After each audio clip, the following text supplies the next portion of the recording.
Today, in this video, I'm gonna explain 10 PS4 settings you need to change now. Go to settings, then go to login settings, then select the checkbox of login to PS4 automatically, then go to the back and go to notification, then click the checkbox of disable pop-ups while playing video.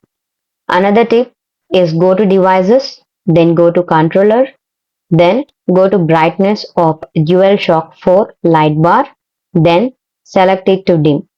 Now go to sound and screen, then go to video output settings.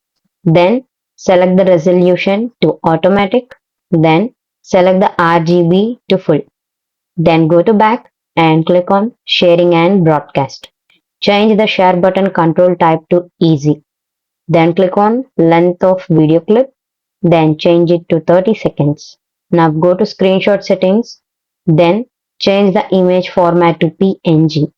Now go back and click on power save settings, then select the set time until controllers turn off. Then select it to after 10 minutes. Then go to system, then select automatic downloads. Then untick the checkbox of application update files. Then go to themes, change the theme to black background. By following the steps, you can change PS4 settings. This video helped you out, please leave a like and comment down below. If this worked for you, thanks for watching.